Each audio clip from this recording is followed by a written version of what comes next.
You didn't just stumble into this moment. Heaven whispered your name, and now the world is about to hear why. You may have been overlooked by people, underestimated by circumstances, and even questioned your own worth in seasons where silence screamed louder than answers. But hear me clearly, you were never hidden from God. You were hidden for God. And now the revealing has begun. This isn't randomness, it's revelation.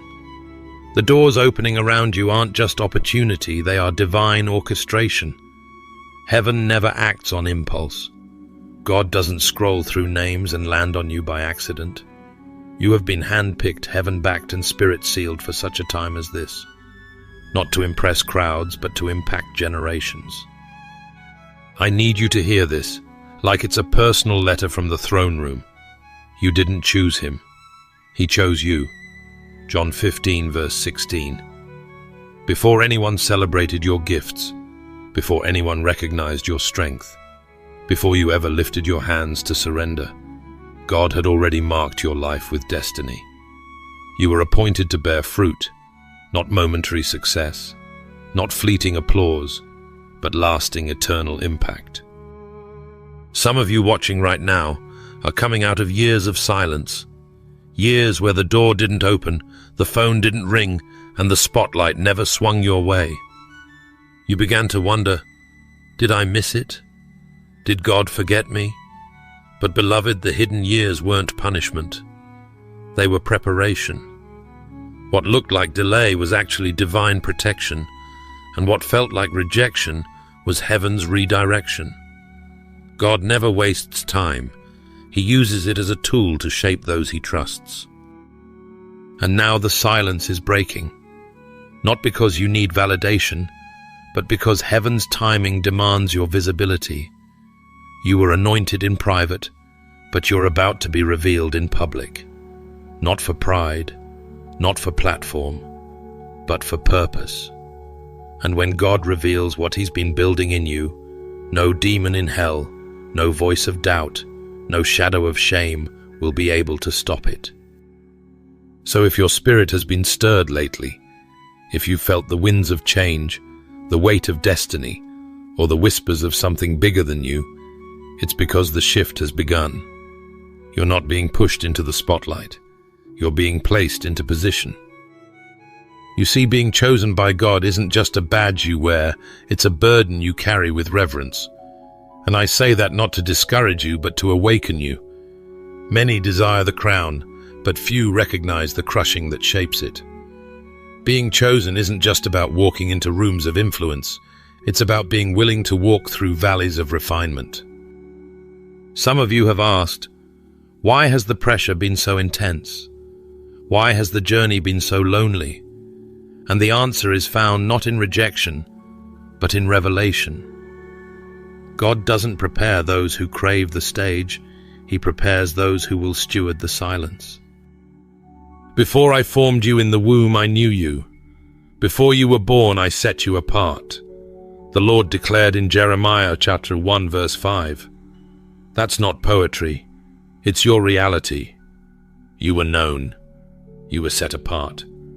And you were called before you ever spoke your first word. But here's the part. Most people skip before the calling is revealed.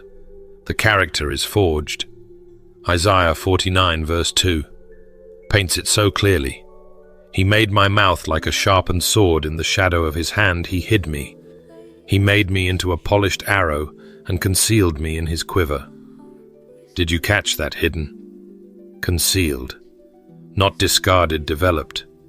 God hid you, not because you weren't worthy, but because the weight of your assignment required a depth only time with him could create. I want to speak directly to those of you who have felt invisible. You've watched others rise, doors open for them, platforms built around them, and yet your phone stayed silent, your prayers seemed unanswered, and your faith grew heavy. But listen, God doesn't call the popular, he calls the prepared. And preparation doesn't happen in the public eye, it happens in the private furnace. This weight you feel, it's not random, it's the result of being entrusted. Just like Moses, God shaped you in the hidden places. Moses wasn't raised on a platform, he was raised in obscurity in Pharaoh's palace, yes, but also in Midian's wilderness. God called him to deliver a nation, but first he had to deliver Moses from the fear of failure, the sting of rejection, and the weight of insecurity. And maybe, just maybe, that's what God has been doing in you too. You see, the cost of your calling wasn't paid in applause, it was paid in obedience. Quiet yeses, silent tears, private surrender. You were never meant to chase the spotlight. You were meant to carry the weight of glory. And the glory of God rests not on the clever, but on the consecrated. Some of you need to reclaim the understanding that your pain was not punishment, it was preparation. Every crushing season, every lonely prayer, every misunderstood moment, it all shaped the vessel you are now. God does not waste affliction. He uses it to polish the arrow until it flies straight and true. Let me tell you what the enemy hoped you'd never realize. The very thing that nearly broke you is proof that you were being trusted with more. That fire you walked through, it wasn't designed to burn you. It was designed to brand you with heaven's mark. But God chose the foolish things of the world to shame the wise, Paul writes in 1 Corinthians 1 verse 27. God chose the weak things of the world to shame the strong. He doesn't pick the polished, he picks the purified. So if you've been feeling the weight, don't run from it, lean into it. It's not here to crush you, it's here to confirm you. The mantle you carry is not light because the mission is not small. You've been trained in silence for a reason. You've been seasoned in secret for a moment when heaven says, now. And beloved, I believe that moment is unfolding even now. Heaven never invests where it does not intend to reveal. You were picked not for popularity, but for purpose. You were chosen not to chase applause, but to carry authority. And the platform, it's already prepared because the process has already purified you. You thought you were overlooked, but friend, you were preserved. There's a kind of ache that only the hidden know. It's not the pain of failure, it's the sting of invisibility. It's watching others be chosen while you remain seated in the shadows. It's praying with all your might and wondering if heaven hit mute. It's walking with God in the secret place while the world celebrates what seems to be louder, faster, bigger. But I came to speak this over your life with boldness and clarity. You were not forgotten. You were being fashioned. You weren't being punished. You were being protected. God has always known the weight of what He's placed inside you. And because of that, He refused to let it be mishandled. Divine delay isn't divine denial. The waiting wasn't wasted time, it was preservation. Psalm 27 verse 14 says, "Wait for the Lord, be strong and take heart, and wait for the Lord." That's not a call to passive waiting, it's a summons to active trust. Because the kind of waiting God calls you into is the kind that transforms you while no one's looking. Let me ask you something. What if the silence wasn't heaven withholding, but heaven safeguarding? There's a difference between delay and divine reservation. A restaurant may have a table open, but it's not yours until your reservation time arrives. The table exists. The seat is prepared. But if you sit too early, you risk taking the wrong place or sitting with the wrong people. And God knew that exposing you before your heart was healed would have sabotaged your future. That placing you in a room before your character caught up with your charisma could have cost you more than you could carry. So He kept you close, quiet, hidden. Habakkuk 2 verse 3 reminds us, "For the vision is yet for an appointed time, though it tarry, wait for it, because it will surely come, it will not delay." You are not waiting for the world to notice you. You are waiting for heaven to release you. And when God opens the door, no one will be able to shut it. Not critics, not timelines, not even your own past. Some of you are like arrows in a bow. Pulled back so far you wonder if you're going in the wrong direction. But what looks like retreat is actually divine positioning. The farther God pulls you back, the farther you're going to fly. He didn't make you for short distances. You're a refined arrow, not a random shot. Don't let visibility become your idol. Visibility isn't victory. Think of Joseph. His story wasn't built in Pharaoh's palace. It was carved in a pit and perfected in prison. He was confined before he was crowned. He was betrayed before he was blessed. And yet when his moment came, Genesis 50 verse 20 became the anthem of his life. You intended to harm me, but God intended it for good, to accomplish what is now being done, the saving of many lives. The hiding didn't hurt Joseph's destiny, it prepared him to carry it. And maybe right now you're in a season where God has hushed your name, not because he's ashamed of you, but because he's cultivating something sacred. He's breaking off every need for external validation. He's anchoring you in truth, not trends. He's making sure your identity is rooted in being chosen, not seen. But hear me, visibility is coming. Not the kind that puffs up, but the kind that pours out. Not the kind that demands a spotlight, but the kind that reflects his glory. The kind of visibility that releases fruit, not ego. If you've been in the background, the shadows, the silent spaces, take heart. God hasn't been withholding you. He's been maturing you, because the purpose you carry is too precious to be rushed. He preserved you like fine wine, sealed in silence, aged in surrender, matured in obscurity. And when he pours you out, it will be at the exact moment heaven intended. You won't need to explain what God is about to prove through you. There's a moment in every believer's journey when words no longer do the work. When it's not your defense, your resume, or even your story that makes the impact.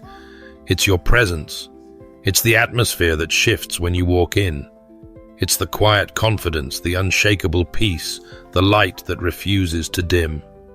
That, beloved, is not charisma. That's evidence. There is a difference between arguing your worth and walking in it.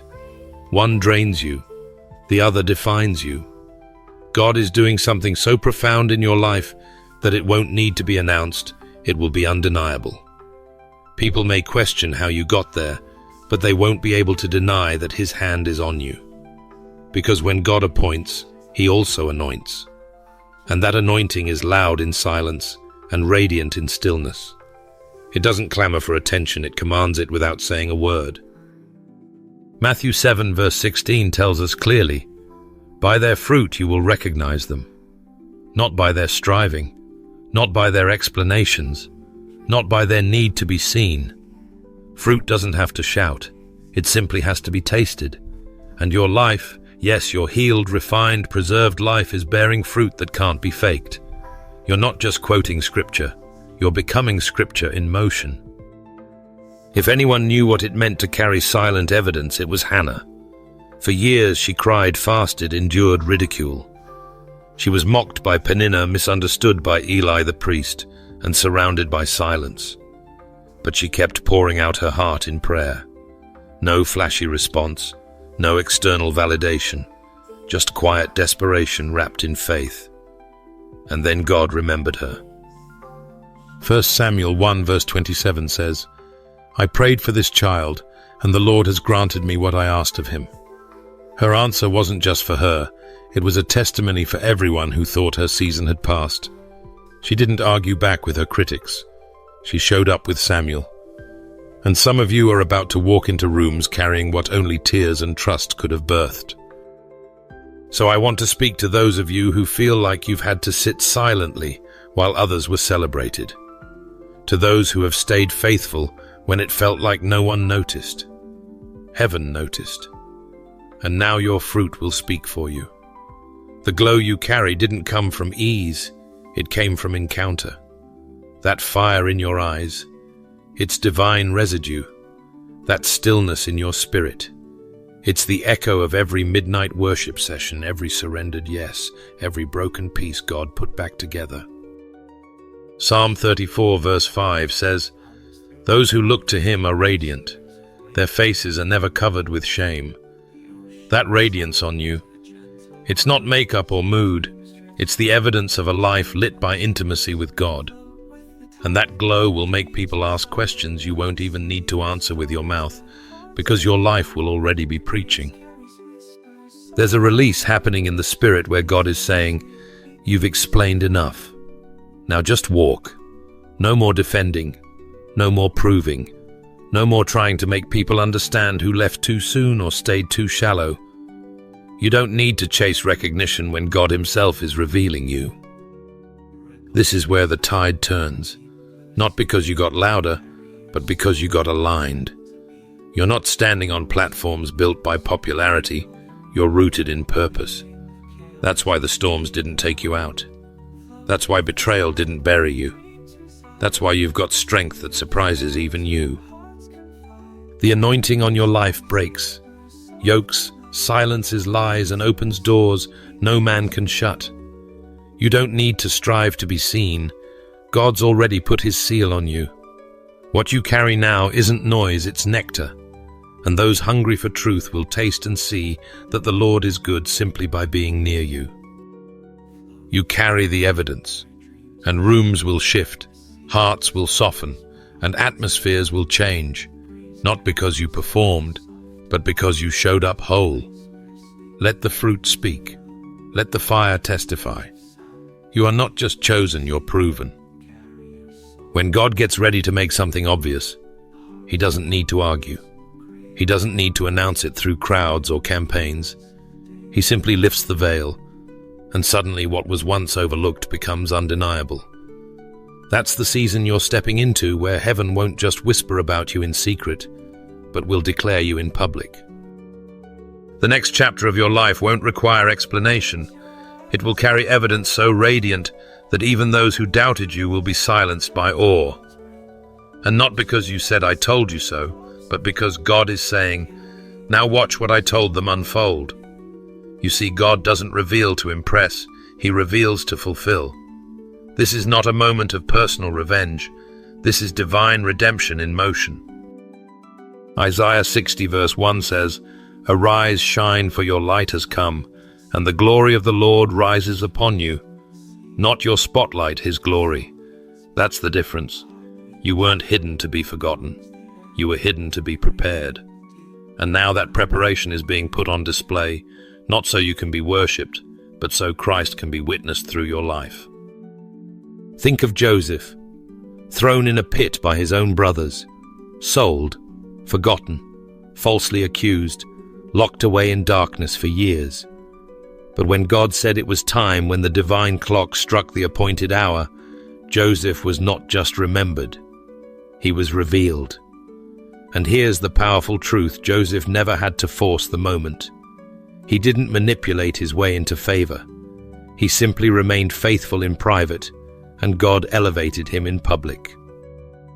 In Genesis 45 verse 4-7, Joseph stood before the very brothers who betrayed him and said, "God sent me ahead of you to preserve life."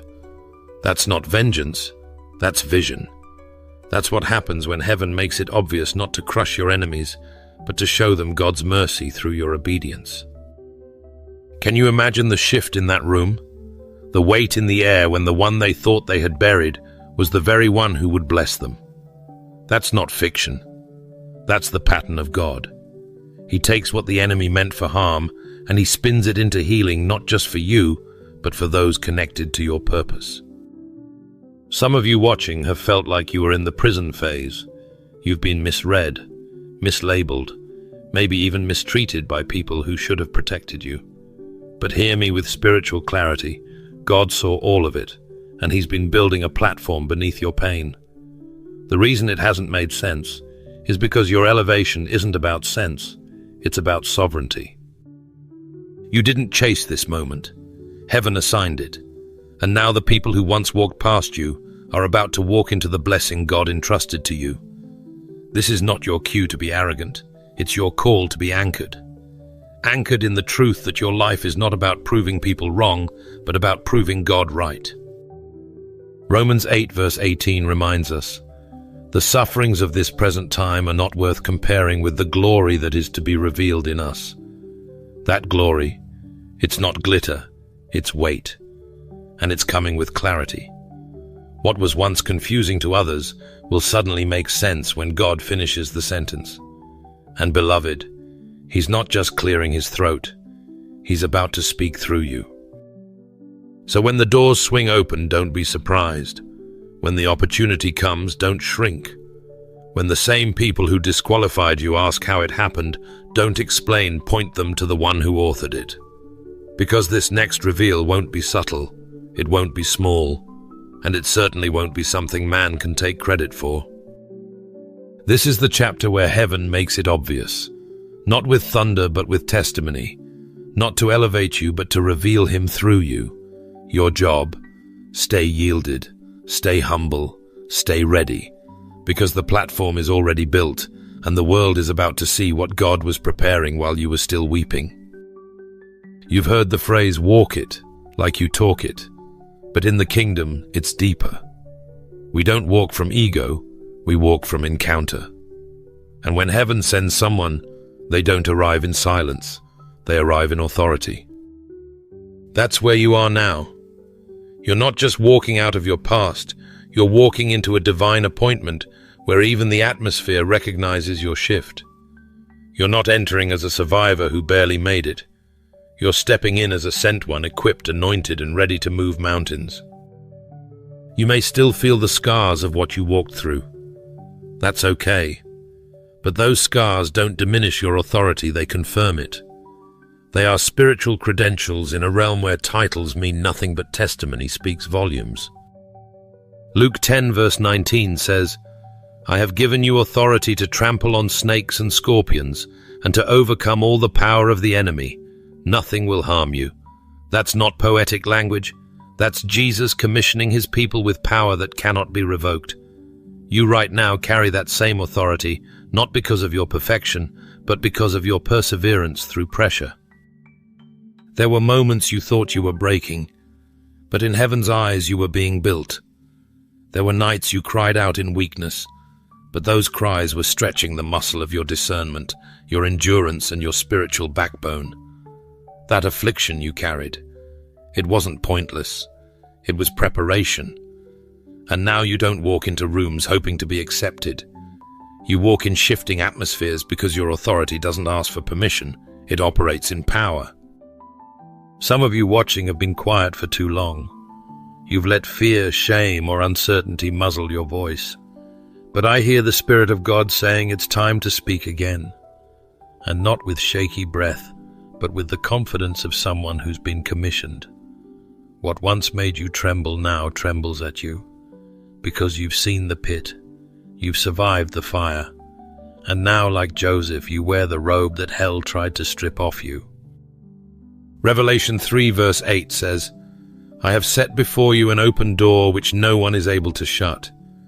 You don't need to bang on closed doors anymore. Heaven has already gone ahead of you and flung open the ones that matter. Now you walk through them, not like someone trying to prove their worth, but like someone who understands the weight of being chosen and sent. But here's the thing about divine authority, it's not loud or boastful. It doesn't need to dominate conversations. It simply walks in alignment with God and watches the environment respond. That's why your authority is felt before it's announced. Because you're not powered by personality, you're backed by presence. 2 Corinthians 10 verse 4 reminds us, the weapons we fight with are not the weapons of the world. On the contrary, they have divine power to demolish strongholds.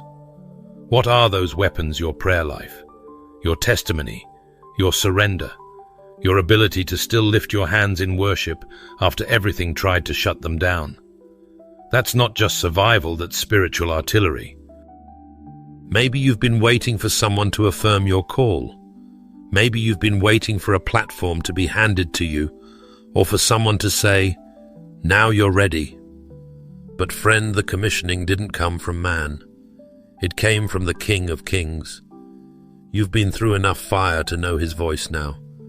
You've wept enough tears to recognize the whisper in the storm. And you've stood long enough in the shadows to understand what it means to walk boldly into the light. This next chapter isn't about finding yourself. It's about walking as one who's already been found, filled, and sent. You don't enter rooms wondering if you belong. You walk in assigned. And when you do, hell shudders, not because you're loud, but because your life speaks. The atmosphere doesn't just feel different because of change, it feels different because heaven has moved. And when heaven moves, nothing stays the same. You're not watching for signs of a coming shift anymore. You're standing in the shift. The wait is over. The delay that stretched your patience, the silence that tested your faith, the doors you knocked on in tears, all of it led to this. What was promised is no longer approaching. It's arrived. You may have expected it to feel more dramatic. Maybe you thought it would sound like trumpets or look like fireworks. But the truth is, when God moves, sometimes it feels like peace. It feels like alignment. It feels like favor you didn't chase and provision you didn't plan for. That's how you know it's Him. Isaiah 43 verse 19 declares, "See, I am doing a new thing. Now it springs up. Do you not perceive it?" Notice the word now, not later, not someday, now. And I want to speak that over your life like a trumpet in the Spirit now. Now is when the tables are turning. Now is when clarity is coming. Now is when your wilderness ends and the rivers begin to flow in desert places. The door that wouldn't budge last season. It's not just unlocked, it's been flung wide open. Not because you forced it, but because He opened it. And when God opens something, no man, no demon, no delay can shut it. What you once interpreted as delay was never denial. It was divine alignment. It was God synchronizing your readiness with His purpose. Psalm 138 verse 8 says, "The Lord will fulfill His purpose for me." That's not a maybe, it's a promise. And He doesn't fulfill His purpose according to your convenience, but according to His calendar. And beloved, today, this very moment is circled on heaven's timeline. You're not running behind, you're arriving on time.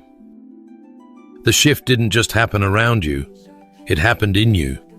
You don't walk the same, you don't talk the same, you don't even pray the same. Something internal has been awakened. Something in your soul has stood up. You can feel it, can't you? That holy tension that says, "I'm not who I was, and I'll never be again." That's the shift. It's not an event, it's a becoming. And you've stepped into it whether you realized it or not. I want you to expect unusual favor in this season, not because you're lucky, but because you're aligned. Expect provision you didn't have time to budget for. Expect conversations you didn't schedule. Expect access to places your resume didn't qualify you for. Because when heaven says now, it backs that word with Romans 8 verse 28. And we know that all things work together for good to those who love God, to those who are called according to His purpose. This is that together. All the isolated pieces, the pain, the pauses, the prayers you thought went unheard, they're converging in divine cohesion. Friend, the days of getting ready are behind you. This is not a drill. This is not a preview. This is the moment. And if you're still waiting for another confirmation, this is it. The shift is here. And God is not inviting you to tiptoe in. He's urging you to step boldly because your faith already gave you clearance. You don't need to beg for what's already yours. You don't need to wrestle for what's already been released. This isn't a season for hesitation. It's a season for activation. Walk through the door. Speak with authority. Live like you're chosen, because you are. And heaven has already made room for the version of you that was formed in the fire, shaped by surrender and released for such a time as this. Don't ask if it's time anymore. Don't wait for everyone to understand. The time of waiting has expired. The shift didn't come to pass you by, it came to reveal you. The world notices noise, but heaven notices presence. And right now, more than ever, we don't need louder voices. We need deeper ones. We need men and women whose walk carries the aroma of the throne room. The kind of people whose very presence in a room testifies that one has been with God. Not everyone will understand your calm, Your stillness might confuse those who equate chaos with passion. But you and I, we've learned something different. We've been learning to carry peace as our warfare strategy. Not passivity, not weakness, but divine stillness. The kind that comes when Exodus 33 verse 14 becomes real in your life. My presence will go with you, and I will give you rest. Friend, rest is not the absence of movement, it's the evidence of alignment. When you've been with God, you don't need to perform for people. You don't have to prove your worth or shout for approval. You carry something weightier than applause, you carry the presence of the living God. And when you carry Him, even your silence speaks. There's a depth that develops when you walk with God in the hidden places. A sacred authority that's not born from a stage or spotlight, but from surrender. The kind of authority that whispers truth into confusion, that radiates clarity without ever raising a voice, that holds peace not as a posture, but as a weapon. Because true warfare isn't always loud. Sometimes it looks like choosing stillness when the world expects chaos. It looks like standing unmoved while the storms rage simply because you've already heard the whisper of Jesus' peace I leave with you. My peace I give to you. John 14 verse 27. You don't have to be fast to be fruitful. You don't have to be flashy to carry fire. Some of the holiest people you'll ever meet move slow, but every step shifts something. Why? Because they're walking with divine precision. They're not led by noise, they're led by voice. And that voice has become familiar, close, sacred. Have you noticed how in Scripture the ones who moved with the most power were never the ones who rushed ahead? Think of Moses. When others panicked, he stood. When the people groaned in fear, Moses rested in the word God gave him. His movements were slow but heaven-backed. Isaiah 30 verse 15 reminds us, "In repentance and rest is your salvation, in quietness and trust is your strength." There's strength in your quiet now. There's strategy in your stillness. The enemy wants you distracted, frantic and rushed. But God is inviting you to something richer, a walk that mirrors His. Steady, present, confident, rooted in love, anchored in truth. You don't need to shout to make hell tremble. Holiness has a sound, and sometimes that sound is silence. That's what happens when your life becomes the sermon. When the Spirit within you becomes your witness, your decisions begin to carry a different weight. Your atmosphere starts to shift, not because of your words, but because of your walk. People may not always be able to explain it, but they'll feel it. That peace that follows you, that clarity in your steps, that glow that doesn't come from ambition but from abiding, that stillness that feels like thunder to the kingdom of darkness. That's what it looks like when you've been with God, and it shows. So walk slowly today. Walk boldly, not because of who you are, but because of who you've been with. You're not chasing platforms anymore. You're releasing presence. You're not begging for room, you're carrying weight that creates room. Let your footsteps testify. Let your soul speak without needing to shout. And when you walk into that next room, don't forget you're not walking in alone. The same God who walked with Moses, who stood beside Daniel in the lion's den, who met Elijah in a whisper, He walks with you. His presence goes with you, and His rest covers you. That's your confidence. That's your covering. Before we move forward, let's pause and be honest. Waiting seasons are hard. They stretch us, test us, and sometimes even silence us. But what if the wait wasn't punishment? What if the delay was actually divine? See, in the kingdom of God, waiting is never wasted. It's never meaningless. It's never random. It's always refining. You've heard it said, delay isn't denial. But let's go even deeper. Delay is divine maturity in disguise. It's heaven's way of building the roots before revealing the fruit. It's God saying, I'm not withholding, I'm preparing. Ecclesiastes 3 verse 11 tells us that God makes everything beautiful in its time. Not your time, not mine, but its time. And the truth is, beauty born too soon is fragile. But beauty matured in the furnace of faith, that's unshakable. If you've ever felt like everyone else was being elevated while you were being overlooked, can I tell you something gently but boldly? You weren't overlooked. You were being established. And establishment takes time. God didn't want you to have temporary success. He wanted you to carry eternal weight. That's why He let your name stay hidden while He strengthened your character. That's why He closed certain doors even when you knocked with tears in your eyes. Because every no was actually a not yet, and every not yet was laced with mercy. Sometimes we mistake silence for absence, but silence is often God's strategy for growth. He doesn't shout in the waiting room. He whispers, and His whisper is enough to sustain the soul that trusts Him. Psalm 27 verse 13 to 14 says, I remain confident of this. I will see the goodness of the Lord in the land of the living. Wait for the Lord. Be strong and take heart, and wait for the Lord. That's not a verse about delay, it's a declaration of confidence in process. A holy patience that's rooted in promise. Think about it: when a tree is growing deep roots, no one applauds. No one sees it. No one celebrates the unseen depth. But God does, because He knows that storms don't test the fruit, they test the root. And the root He's been cultivating in you, it's deep, it's faithful, it's ready. You didn't just grow older in the waiting, you grew deeper.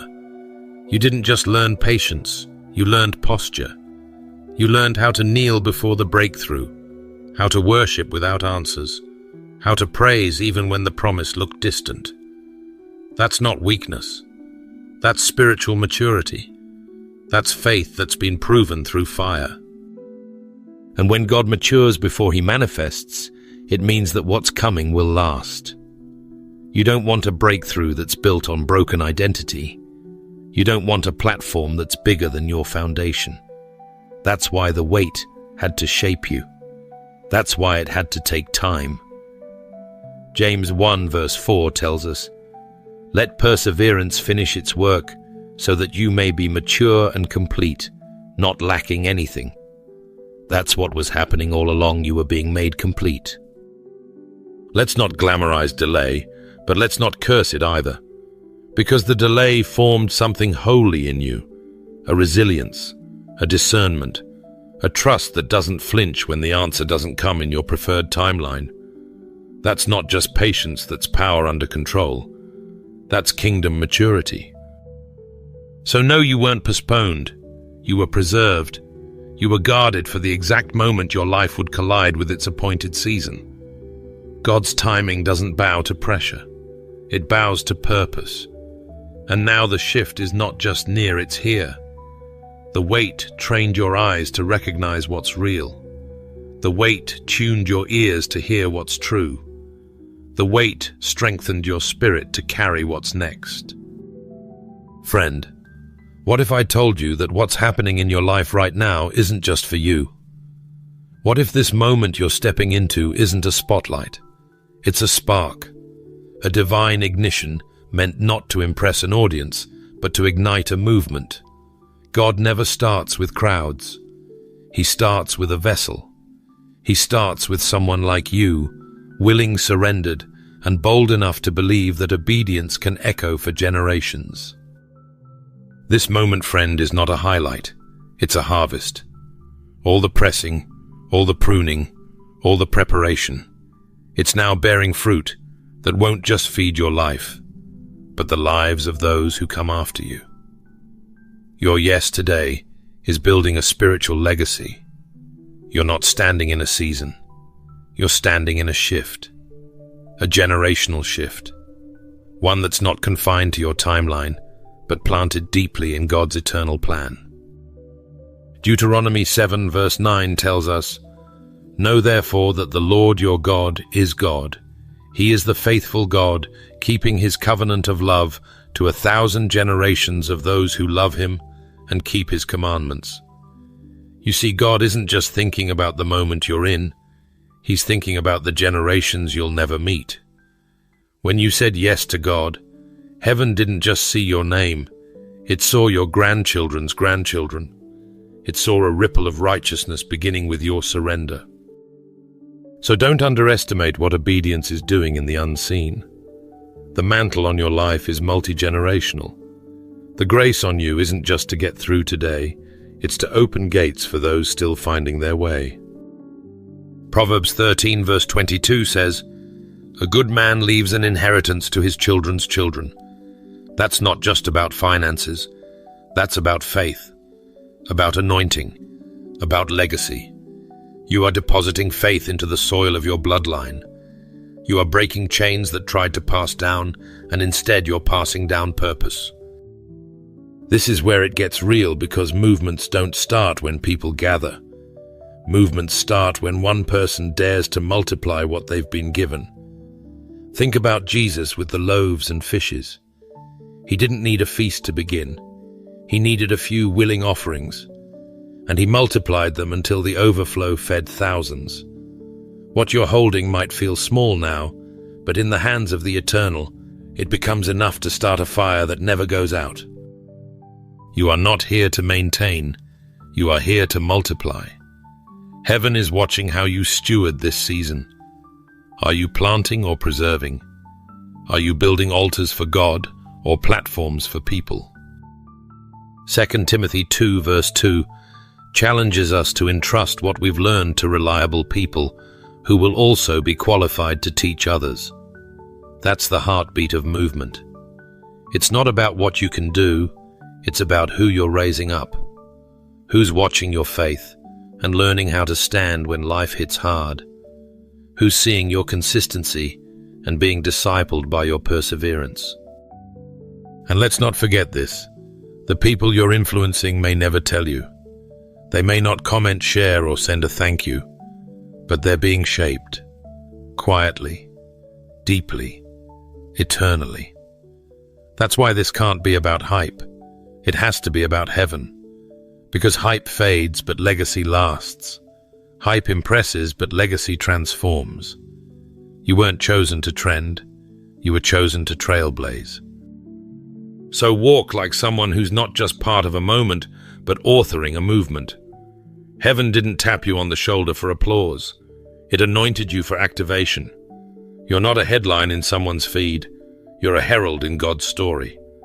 This is divine design in motion, and you, beloved, are right in the middle of it. Some people shout to be seen, but when God marks you, your silence still speaks volumes. He didn't need you to shout your worth. He just needed you to endure the process that would make your life the loudest testimony in the room. You don't have to prove yourself when heaven has already done it for you. The proof isn't in what you post, it's in who you've become. You are the evidence. You were the sermon all along. Every detour, every delay, every no that crushed you was actually chiseling you into a vessel fit for glory. Ephesians 2 verse 10 declares, "For we are God's masterpiece, created in Christ Jesus to do good works, which God prepared in advance for us to do." You're not random, you're refined, not rejected, but redeemed, restored, and ready. Look at your life. Not just the wins, but the war zones. The parts that almost broke you but didn't. The nights you cried yet still woke up. The silence where you stayed faithful anyway. Those are not just painful memories.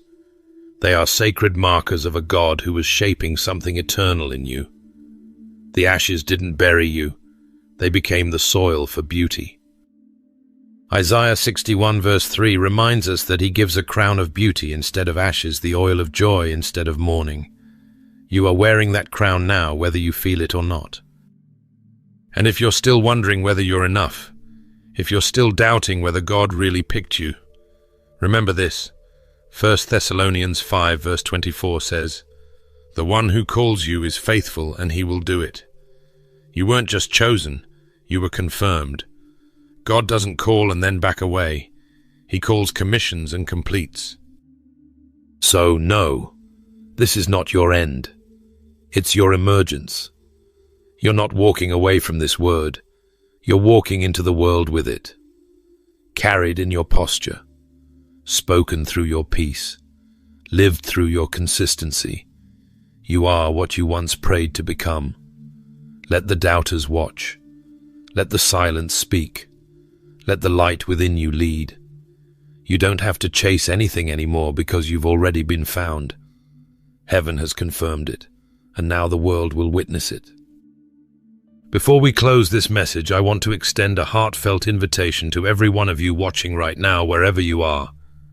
If this word stirred something deep within you, if you sense that God is doing something sacred in your life, then don't scroll away just yet. I invite you to join me in a moment of fervent prayer. Not just a quiet whisper, but a bold cry to heaven. Let's align our hearts with what God is unfolding. Let's surrender, believe, and respond together. Heavenly Father, we come before you with open hearts, humbled by the weight of your choosing and the wonder of your plans. We're not here by accident. We know, God, that you called us by name long before anyone knew our story. And today we kneel in surrender to the one who never needed us to prove ourselves, just to position ourselves in faith. Lord, we thank you for seeing what others overlooked, for calling us out of hiding not to make us famous, but to make us faithful. You saw through the silence, the struggle, the seasons of pain, and you still chose us. Not for performance, but for purpose. Not for applause, but for assignment. And now, with trembling hands and open spirits, we say yes. Yes to your will. Yes to the platform. You are building not with bricks, but with battles we've survived. Yes to carrying the weight of this calling with reverence and joy. We do not take lightly the mantle you've placed on us. We know it's not about being seen, it's about being sent. We don't want to impress the world, Lord. We want to impact it for you. Father, strengthen us for what's ahead. Prepare our hearts for doors that will open and keep our character rooted when platforms rise. Help us never forget that the power we carry does not come from charisma, but from consecration. Let us walk in rooms with holy confidence, not because we're worthy, but because we've been with you. God, we ask you to silence every lie that tells us we're not ready, not enough, not chosen. Drown out the voices of doubt with the sound of your truth. Remind us that you don't call the qualified, you qualify the called. And if you're with us, then nothing and no one can stand against us. Let that be our anthem. We lay down our fears, our hesitation, our small thinking. Expand our vision to see what you see. Help us dream with you again, dreams that don't just change our lives, but shift entire generations. Let our obedience become the evidence of your glory. Let our yes be louder than our excuses. Let our lives speak of your goodness in ways words never could. Lord, we pray for boldness, not arrogance, but boldness rooted in your spirit. Help us to walk like we've been with you, to speak when you tell us to be silent when you lead us, and to move only at your pace. Make us sensitive to your voice in every decision. Give us peace that confuses the world and clarity that calms the storms inside us. Thank you for what you've done in private. Thank you for the hidden seasons. But God, we're ready now. We're ready for what you've been preparing. Not for spotlight, but for stewardship. Not for fame, but for faithfulness. Use us to reveal your glory in the earth. Let the world see what you saw all along. And if we ever forget, remind us gently and firmly that we were never chosen for comfort, but for calling. That you don't make random choices. You make righteous ones. And you, O God, never fail. Seal this moment in heaven. Let angels rejoice as we say yes again. Let this prayer echo in our spirits as we step forward, not in fear, not in striving, but in the full authority of being chosen by you. We love you. We trust you. We're ready. In Jesus' mighty name we pray, Amen. If this message has stirred something deep within your spirit, if it reminded you that you are chosen, set apart, and called for a divine purpose, I warmly invite you to like this video, subscribe to the channel, and share it with someone who needs to be reminded that God's hand is still on their life. Thank you for being part of this growing community of faith and purpose. May God continue to confirm His calling over your life, and may you walk boldly in the reason why He chose you.